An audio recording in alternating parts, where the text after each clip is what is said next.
Welcome to Conversations, Lehman College's series of discussions with major theater artists of our time. For the first of a two-part chat, our guest today is the playwright, screenwriter, novelist, director, producer of Broadway and Hollywood, Arthur Laurents. Welcome to Conversations, Arthur.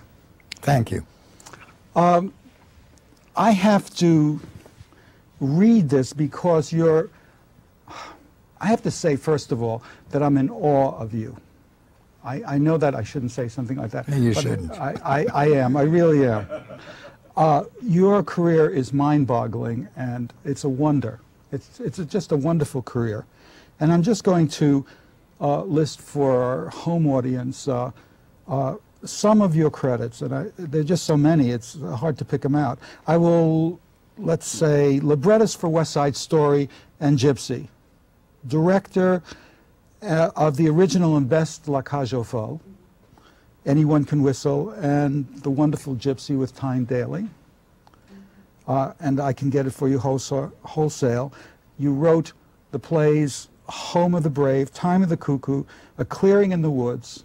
You were a screenwriter for Alfred Hitchcock's Rope, The Snake Pit, The Way We Were, Turning Point. Is there any project that you were particularly fond of that I missed in this list? Thousands. I have that feeling. No, not really. That's all in the past. Uh-huh.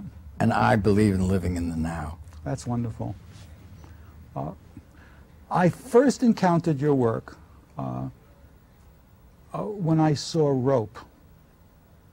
And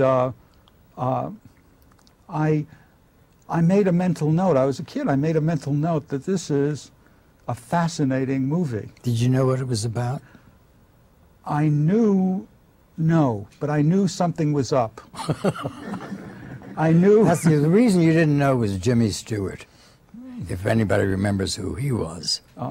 Because Rope was really, well, they wouldn't mention it in those days. They talked about it as it.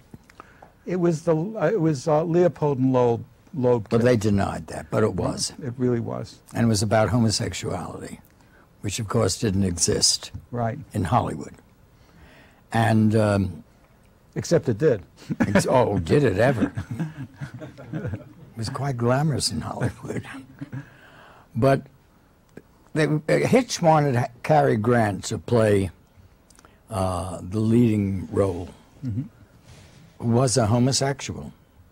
And Cary Grant wouldn't do it because he thought his own sexuality was in question. I don't think it was. I think everybody knew, but that was Hollywood. So they got Jimmy Stewart, who has absolutely no sex of any kind.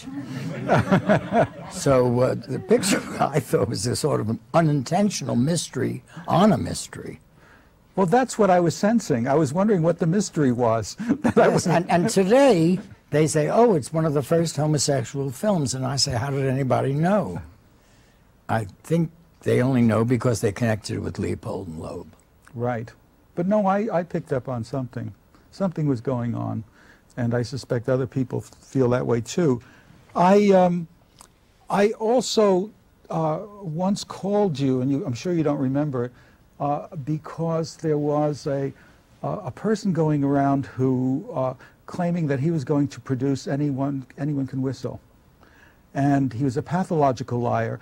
And my collaborator, Anthony Holland, said, why don't you call up the author and find out if it's true. And I called you up and you said, it's not true, and hung up. And that was, until recently, that was my only contact with you. And I'm proud that you helped us put on As Is. And I was going to say, I remember that opening night of As Is. Right. Which was very thrilling. Right. Tell us about your past work. My password? Yes. I mean, why should you interview me? I'll interview you. What password?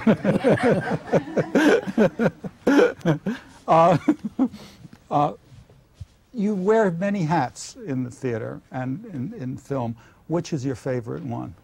Playwright. Why? Because I absolutely loved writing plays. I won't do another movie. I quit after I did Turning Point because films are not for writers. Films are a director's medium, and they should be, because there's a character that's unwritten, and that's the camera. Mm-hmm. It's the most important character in the film. And a writer has no control over it. And particularly if it's a Hollywood film, you have no control. None. None. And maybe in some cases even the director doesn't. It's the biggest cloud is who gets the most money, which is usually the star. But on Turning Point, I was co-producer, and that was supposed to be my protection. And the director and the co-producer was a man named Herbie Ross.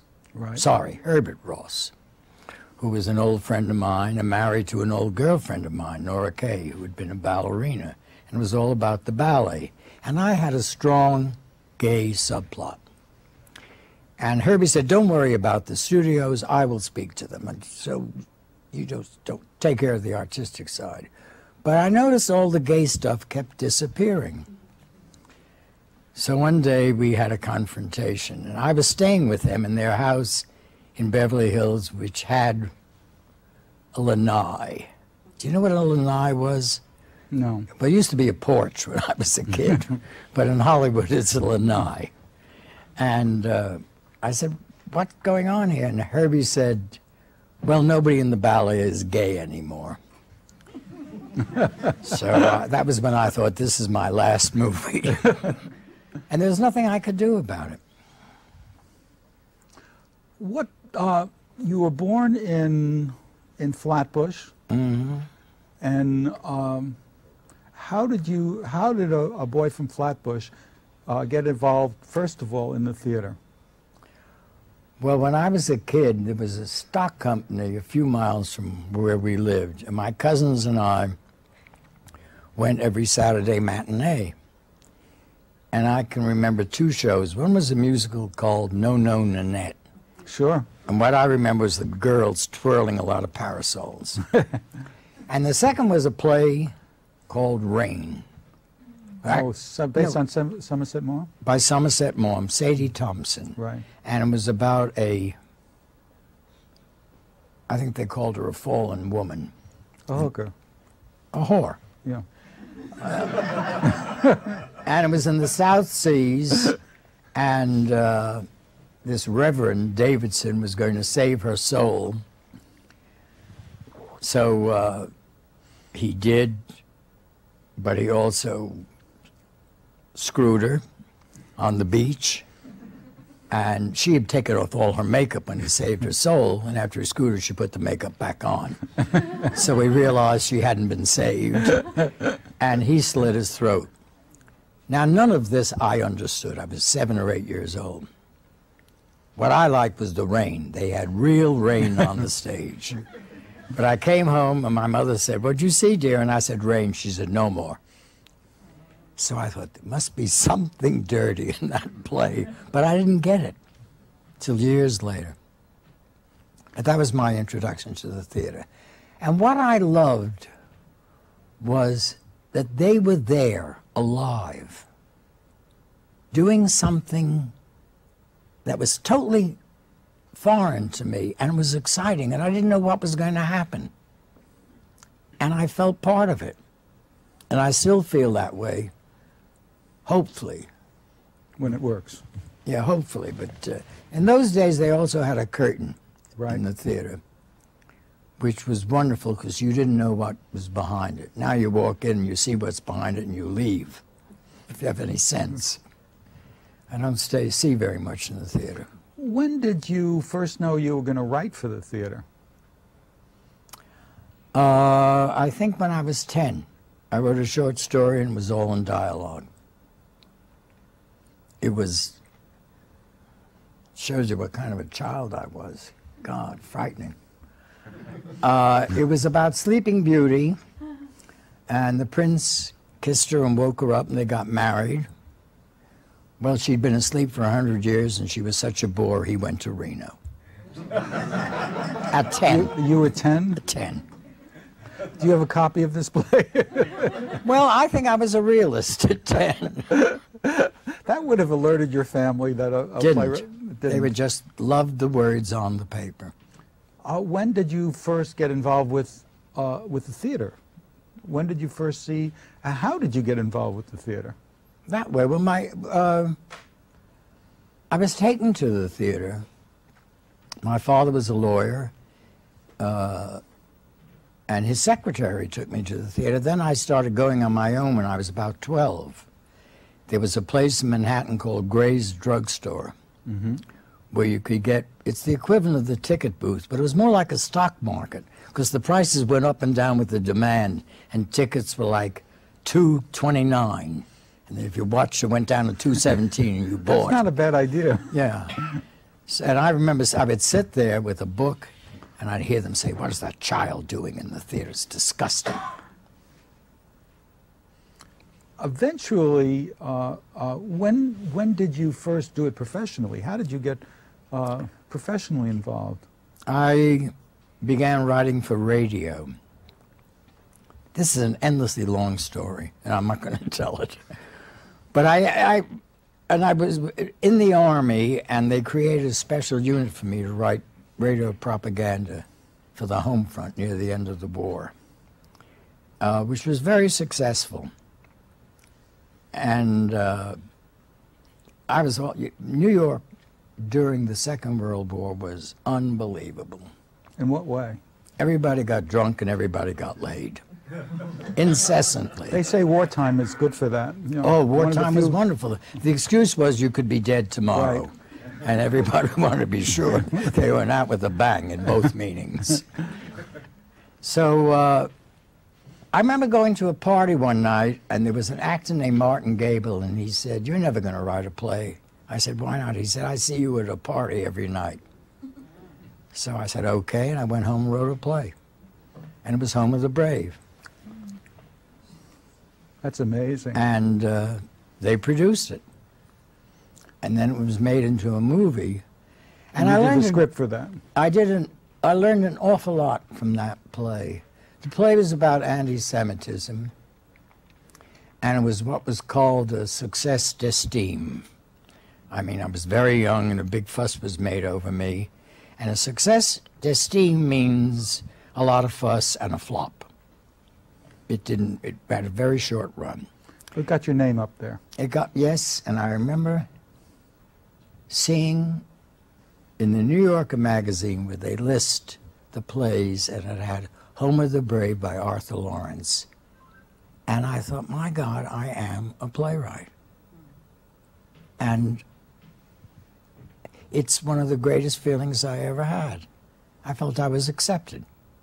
Then they made this movie out of it, and they changed the Jew to what was then called a Negro. I asked them why, and they said Jews had been done. And that was a reference to a picture called Gentleman's Agreement, in which Gregory Peck played a Jew. Only he wasn't really a Jew. He was pretending to be, to find out about anti-Semitism. So it showed you how that went to the bone. So you had no say in whether they were de-Jewing your play or not? Just the money, which was nice. But what was interesting to me, the movie was a great success, and all the intellectuals and the critics, and nobody realized the movie was a total lie, because the Army was not integrated, and you could never have a black in a white unit in World War II, and they did. And nobody said one word about it. And I learned there a lot about what is supposed to be liberation and what isn't. And I learned about that recently. How so? Well, I wrote a musical years ago about race called Hallelujah Baby. And I revised it recently to do at George Street, which is a nonprofit theater in New Brunswick, New Jersey. And obviously, you take a big Broadway musical, you revise it. So the first thing is the cast of thousands became a cast of 9. And the original had been written for Lena Horne, who walked out for personal reasons, which I have never divulge, and even on your program, I'm not going to. And was replaced by Leslie Uggams, who was one of the sweetest women in the world, but Lena was a tiger with an edge, and Leslie was very sweet and adorable. So it was a different show. And the show I revised it to has a real edge, and it had a Julie Stein score, which it wasn't easy, but in this version, it's sung the way blacks would sing it. Right. And it had a big success at George. It's coming into New York in the fall. And then we did it at the Arena Theater in Washington, where I really got a lesson in race relations. The play is so edgy that when whites see it, they're afraid to laugh, unless you have enough blacks in the audience who laugh. Right. The blacks are fearless, and the whites are terrified. So you get to Washington, and I was told they had a big black audience at the Arena. Well, they don't. 90% of the city is black, but it's a southern city, and it's one of the most bigoted cities I have ever been in. And segregated. And segregated, and to this day. And they think everything is just fine, because they have the power. But the blacks found the show, and they came, and it was wonderful. And listening to them made the show even better. But it was quite an experience when you think the critic of the Washington Post criticized the piece. He said, well, it's just full of white liberal guilt in whatever year this is. Well, that's where they are. They really think we have equality. And anybody who does is at least mildly insane. Do you have a theater yet that you're going to do the show at? Oh. I hope. Yeah. A small theater. Do you have a star? Who's going to star? No, not a star. I directed it myself, and I absolutely love the cast. Wonderful. I love them. They are marvelous, and in the theater you find integration. Right. And rehearsals were fascinating. The choreographer is a woman named Hope Clark, who's done a lot of work with George Wolfe. Yeah.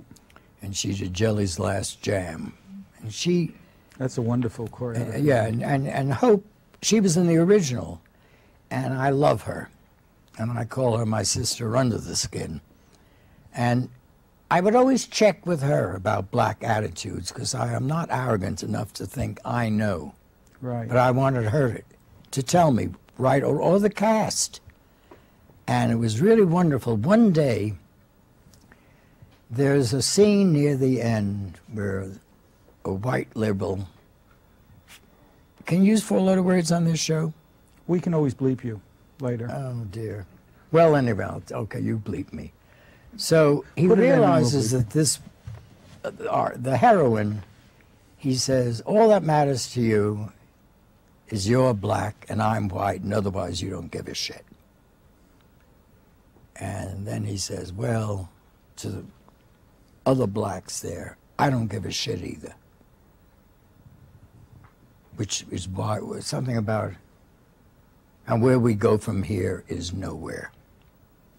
Because the original ended with a song called Now's the Time, is very positive. This was in the 60s, and everybody believed civil rights were established. Now it ends with a question, when? When? When is we ever going to be together? Which resonates because it's beyond black and white now. It's in this whole bloody divided country. Well, one night when the white guy said that, there was applause from one side or the other and boos from the other, which I loved, because that's what you want. You want to get the dialogue going. Oh, yes, you want. We have to talk to each other, but we have to talk honestly, which we don't. Now, your work has been political for a long, long time, and your life has been political. your work in film, your work in your novels, your plays. How do you feel about contemporary trends in political theater, the work of Tony Kushner, of Carol Churchill, of David Hare? Don't mention David Hare to me. David Hare wrote a piece in the magazine for the National Theatre in London, which does all his plays with casts of 30 and 40, and he berated all the other playwrights for writing plays with small casts. Where was their courage? And I thought, you have your nerve. Right. The National Theatre does you. Everybody else is writing plays with 2 and 3 people because we want to get them on. That's a large cast these days. Yeah, so don't mention David Hare. I'm glad Tony Kushner is political. I think there's very little of it in a social context anymore. Oddly enough, what I think is probably the best play I've written, which is going to be done at George Street. It was done in Boston a couple of years ago. It's called Two Lives, and it's going to be done at George Street in September. No, October. This is a new play. A new play, yeah. And it's the least political, and I'm afraid it's probably the best. What's it about? Me. I didn't intend it to be. It's about when you live with somebody your whole life and that person dies, what do you do? It's about going on, and it's about what makes somebody stay alive and keep love alive, which even it's about 2 gay men, everybody identifies with that loss. That seems to have stumped you. I'm surprised because I was starting down the path of the McCarthy era, and now I hear you're taking a personal, that your work as you've gotten older is becoming more and more personal, and no, that's not true. Your work all along has been very, very personal. Very personal. Very personal. There's been one big change, and that's since I started working at George Street, which is this small non-profit theater, which is absolutely playwright's heaven. David Saint. David Saint is the artistic director, and I think the most underestimated director in the American theater. And we work wonderfully together. And what's wonderful there is that it is only about the work. It's not about lights or having your name in anybody's column. And I write my plays for only one reason, because I love to write.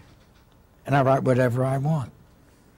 And if he likes them, he will do them.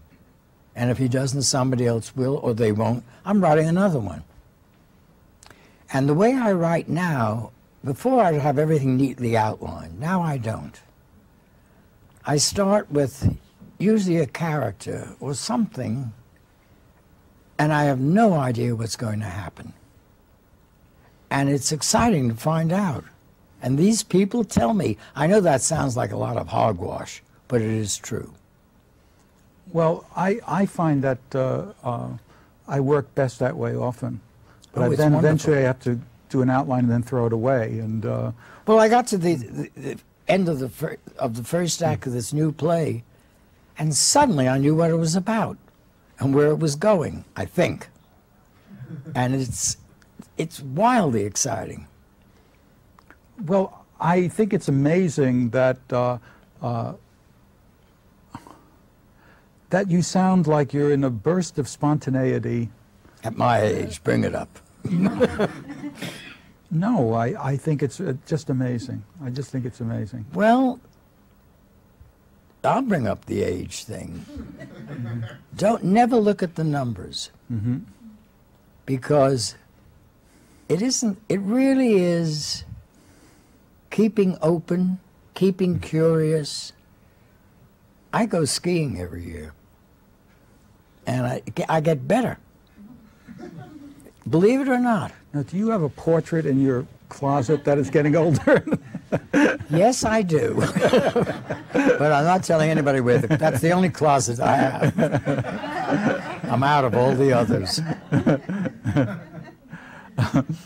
Arthur, going back to the time of the group theater in that era, do you see things any differently now than you did then? Oh, yes. I think we all have attitudes and almost set speeches. Right. When somebody asks us a question, we give it, and the years go on, and suddenly you think, I don't believe that anymore. Why am I still saying it? The era of the group theater is odd because I was not in college at the time of the group theater. I went and saw the plays.